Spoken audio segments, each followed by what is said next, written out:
Fables in the Key of Kink. In this video, I'm going to be talking about a new book called Fables in the Key of Kink. And it's something a little bit different, something that I haven't done on this show before. But it's always been my belief that sex should be an integral part of our lives, not just something that we do behind closed doors at night. And one of the ways that we can make it an integral part of our lives is to do things like, take workshops on it or read books about it or talk about it with our friends. And so, what I really want to do with this episode is I want to share something with you that you may not be aware of, something that might be fun, entertaining, and help you do that. One of the things that people used to say all the time about my wife Celine and I was that we could talk about sex anytime, anywhere with anyone. And if we were at a dinner party or gathering or whatever, inevitably we'd end up talking about sex. And people would say, "How do you talk about this so openly, so easily?" A subject that so many people struggle with, right? And so I think sharing things like this is a way to help you open up more about that and make what is such a vital part of being human more normal, more accepted, remove the stigma from it, so to speak. So I have with me today, as you can see, the author of the book Fables in the Key of Kink, Emilie Bush. So welcome. Hi, thanks for having me on. So you reached out and you said, "Hey, I got this book, and would you be willing to take a look at it?" And I did, and I was like, "Wow, this is really kind of fun and entertaining." Made me laugh a couple of times for sure. And I thought, "Oh, this could be something. This could be a fun resource to share with my audience." So that's what we're doing here today. And I'm just curious, where did the idea for creating a book like this come from? So, in total, this book is bad for business. I write children's books, So, no, this came from every single story in here, and they're all in verse. They're short, they're easy, they're fun, but every single one of them came out of an experience that I had, right? So the perimenopausal period monster was for a friend of mine. She was 45 years old. She had a baby. And sometimes when you have a baby that late in life, like everything shuts down. And then this thing happened to her, and she was, oh my God, what fresh new hell is this? And so there, anytime people come along and say things like that, there's always a story in it. And I've been a storyteller since way back. So showers, growers, and flamethrowers. Well, every woman knows what you see is not always what you get. In that one. And my personal favorite is Shh, Don't Tell Grandpa He's Gay. That is based on a true story. My father came out of the closet at 76 years old. He and my mother were married, and he took great care of her until the day she died, 49 and a half years. And then he came out of the closet, and very fun things happened with my father then, including the most fun thing I have ever said to my father in my life was, "Dad, get off Grinder. For the love of God, get off Grinder." So Wait, how old was he and you had to tell him to get off Grinder? 77. He was 77, and I had to tell him, 77. yeah, he behaved like a sailor in a whorehouse with a credit card for a few minutes. And I was like, "Dad." Yes. So I think that's really fascinating and interesting that all of these stories. So we didn't really explain yet, but people will get an idea in a moment what the format of the book is, which is short story in more like poem form, right, with Yeah. illustrations.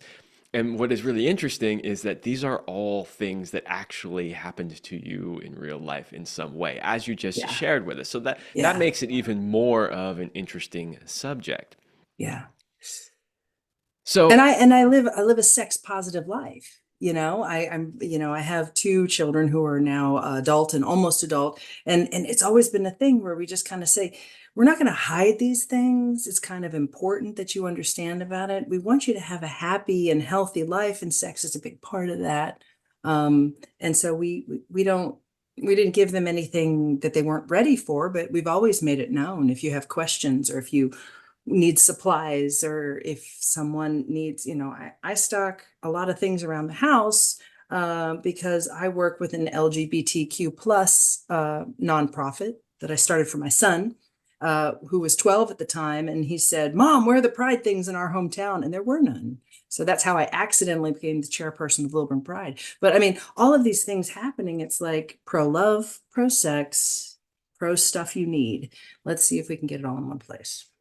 Yeah, and as I said in the intro to this video, that was the whole point of like trying to normalize sex as a normal, healthy part of our lives. So that's what we're doing here today. So Mhm. uh, you have uh, obviously the book in front of you, but we'll be Yeah. sharing on the screen a few screenshots of what it looks like. I'm wondering if, there it is right there. I'm wondering if you would be willing to read one or two of them for us here on the show. I had a couple of favorites. I thought Showers, Growers, and Flamethrowers was pretty fun. So would you be willing to maybe read that one? I will.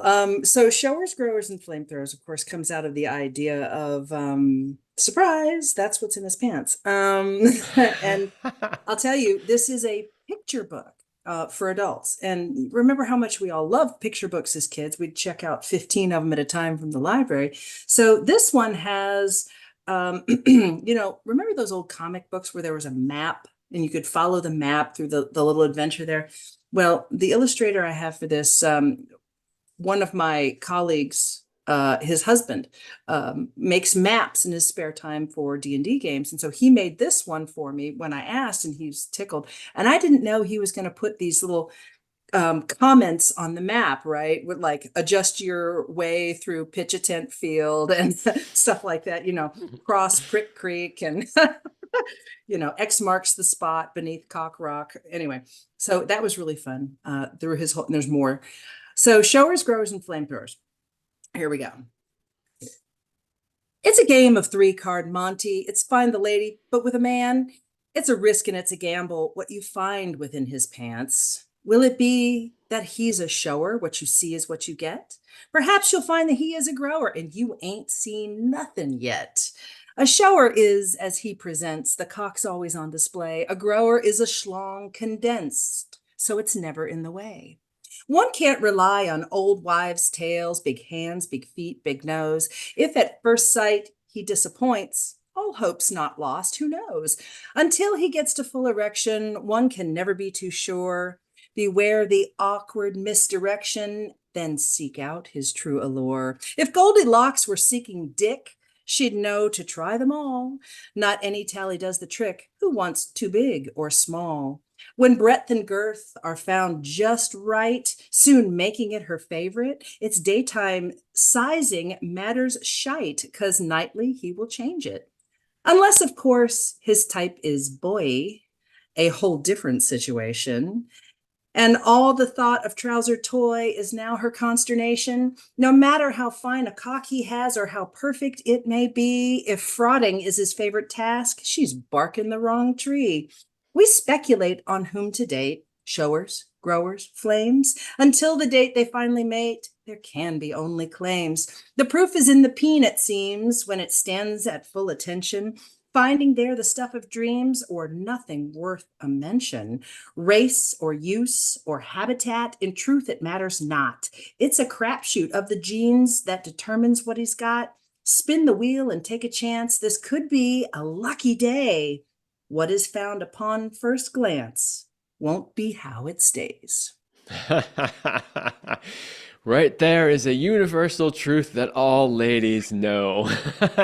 And you found a Mm-hmm. very entertaining way to put it into words. Mm-hmm. And to be honest, this came out of a situation where I was with somebody for the first time and I was surprised. I'm usually not a surprised kind of, there's always, the questions you have, but it had hair. And I was like, I don't know what to do with that. I do not know what to do with. I mean, I've never seen any that the hair, oh, really, it comes out that far. Well, there you have it. and, and so you kind of go along with it. And then later you have discussions about, please don't shave that again. Just either wax it or leave it alone, but no. And that's kind of, if you don't laugh, you cry. So. Mhm. That one kind of reminded me, we're the same vintage age. That one reminded me of that episode of Seinfeld where George is changing and the woman walks in and sees him and he's obviously quite small and now he's all afraid. I was in the pool. He's screaming, I was in the pool. Doesn't I she know remember. about shrinkage? There was shrinkage. Poor baby. It's not fair. It's not fair. Yeah. So that gives, I think, people a taste of the type of material that is in this book. So this could be something that would be really fun, with your partner to sit and read and have a laugh, or maybe with friends to read out loud at an adult party, not so Hmm. much when the kids are around. But yeah, I think that could be a really fun use for this type of book. You want to see some of your friend group blush and turn real red when you start reading some of this at your next party. That could be a fun game to play. Selena and I would have done it for sure. Um, It's been pretty funny to hand this to people who are some of my colleagues that I trust a little bit more. I go, the new book's coming out, right? And they go, oh, I said, yeah, the proof copies come. And I hand it to them and they look at it and they're holding it with 10 fingers. And then they read the title and then suddenly they're holding it with four, like like, ooh, I'm not sure I'm supposed to touch this. and then you can see this look on their face like, do I want to open this up or not? But I'll tell you, when I went looking for illustrators for this, I decided early on to just do one illustration from one artist per story. With the exception of Marja the Bondage Butterfly, which is a friend of mine. She did four because it's a little bit longer piece. And they're all unified. But when I put a call out on an illustrators group, hey, who wants to take a walk on the kinky side? My inbox was flooded with penis portraits. And a lot of them, it's like, well, that is lovely, but it doesn't tell the story. Illustrations actually have to speak. Mhm, Um, and a lot of this stuff that came to me were lovely, but they were like human anatomy still life. And mhm. that is not the same as an illustration. So yeah, This is way that's more a fun than Human Anatomy Still Life. yeah, yeah. Especially my favorite is the vanilla corner of Kinky Town. Do you want to read that one? Maybe that's a good one to read. Yeah, I could do that. I could read the vanilla You don't corner of have to, Kinky by the Town. way. I would like the Clit Whisperer, but according to you, that one's a little in meter difficult to read. It So if is. It's based on I am the very model of a modern major general, which is a tongue twister to begin with. And I'm going to mhm. regret writing this because everybody's like, okay, again, the Clit Whisperer was based on a true story. Literally, this is a guy who has somewhat clinically observed women's anatomy, studied it, has made some very interesting associations with different. There's about 9 different types, he will tell you, and they vary, and you can predict based on the anatomy whether or not someone will orgasm quickly or slowly, flavor, aroma, whether they're inward orgasming, outward orgasming. And I'm fascinated by this, but the most interesting thing at his talk was 40% of women have never taken a mirror and even looked to see what they have. Mhm. That is very true. Yeah. My wife used to do that work a lot with women, and I was always shocked how many women had never actually looked at it. And I've had this conversation on my podcast numerous times with different Mhm. guests because one of the things I always say is like, as guys, we know every millimeter of our penis. We've looked at it every which way you can think of, upside down, forwards, backwards, any which way we could. We know it all, right? Yeah. But so many women haven't. And for a lot of years that sort of mystified me, but I have had some really great discussions with other experts in the field that have really made that like, oh, it makes sense. There's a lot of societal stuff in there about it's dirty, it's not, it's all, there's all kinds of stuff in there that muddies sort of the water and makes women not want to go there. So I understand now why that is, but it's still a shame that it is. And Yeah. when I read The Clit Whisperer, I thought, all right, I bet you I know this person. I know a lot of people in this industry. I'm like, who is it? Who is it? Could it be that person? Could it be? I wonder who she's talking about. I may or may Yeah. not, but Yeah. Well, I'll tell you after this is all over. We'll compare notes, But yeah, this is a person. Well, I'll give you a location. They live in Colorado. Does that help you at all?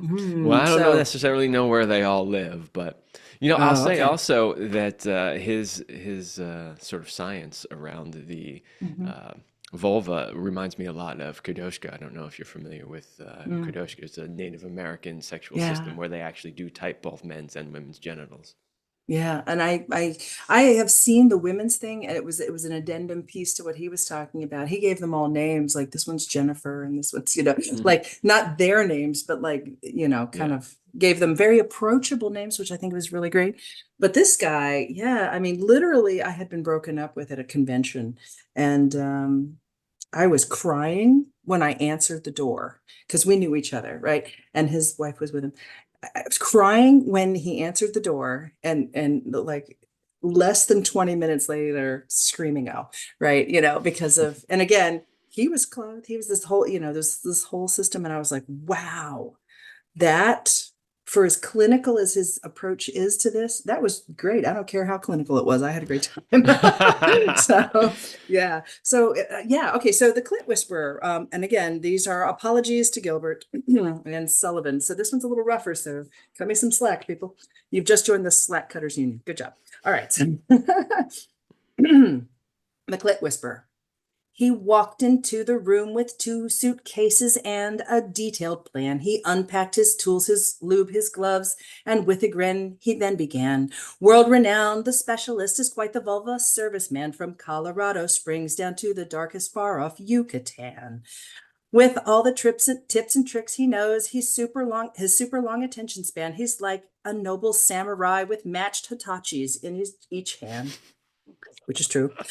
He cataloged the pussies and he studied the photography. The lips are on display, and now it's plain for all to clearly see. Each woman's parts are hers alone and all constructed perfectly. And with his knowledge, he can bring her pleasure very earnestly. Okay. A clergyman of clitoris, an orgasm rating connoisseur, this scholar known to womankind is fabled the Clit Whisperer. Upon the bed she spreads out wide, a model of the fairer sex. Her eagerness she cannot hide. His craftsmanship deserves respect. He calculates his every stride. He makes attempts and then reflects. He overlooks her flesh with pride and then wows her with his intellect. He is the G-spot general in shadows cast by candlelight. The cunnilingus cavalier fills the room with passion bright. With gentle strokes and tender grace, he carries on and gets it right. A master of the sultry chase, he vows to thrill her through the night. His masterpiece accomplishing, with fingers skilled and strong and sure, he plays her chords of pleasure. Yes, a symphony so sweet and pure. In the bedroom concert hall, where all her moans and sighs endure, we shall recall him fondly and will daily praise him evermore. A clergyman of clitoris, an orgasm raising connoisseur, this scholar to all womankind is fabled the Clit Whisperer. Very good. Very good. Ooh, that's like a workout to read that. You did well. You did well. Yeah. Oh gosh, that was hard. Yeah. Anybody, if you end up buying the book and reading that one, you have to do it just like that. You have to do it to the tune of Gilbert and Sullivan. Yeah. Otherwise, it's just Yeah. not the same. Yeah. Yeah. Absolute genius, that guy, because he pays attention and he has no reserve. And again, he comes at it this way. Hey, your parts are perfect, no matter what you see in porn. Um, and he told me some of the ugly things that men have said to women about their anatomy, you Oh, I've know? heard them. Yeah, I'm sure you have, and there's no point in repeating them, but everybody has heard some ugly things like that. And my thought is, fine, this is not suitable.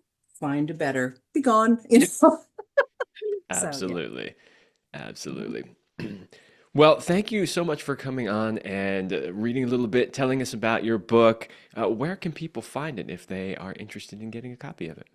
It's available April 2nd on Amazon and will be there, hopefully atop the bestseller list very soon. Um, and yes, it's there in both a digital format and in the little cute paperback format we have, not to be confused with all the children's books under my real name there.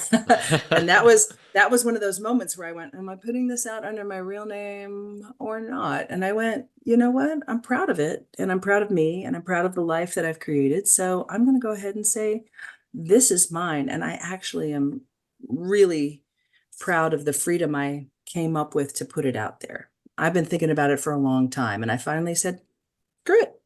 I'm me. This is me. These are my experiences. I'm going with it. So Well, I'm glad hopefully you did. I found it yeah, entertaining, and I hope that it helps people normalize sexuality, and the experiences that we have, maybe a little bit more than they have so far in their lives. yeah. And it's never too late to come out. Thanks, Dad. If that's something you need to do, you're right. It's never too late. Hmm.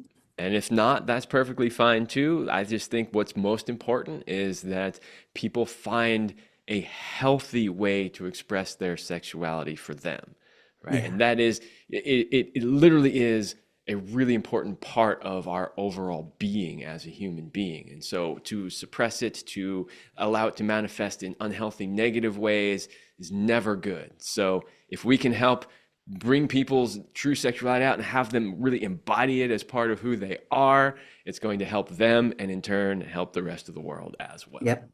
Very true. And that's been my experience with Dad. He's happier than he's ever been, and it's great. It's wonderful to hear. All right, Emily, thank you so much for coming on and sharing about your book. And there will be a link in the description for people if they want to find that. Awesome. Thank you so much for having me. This was really fun. I'm glad.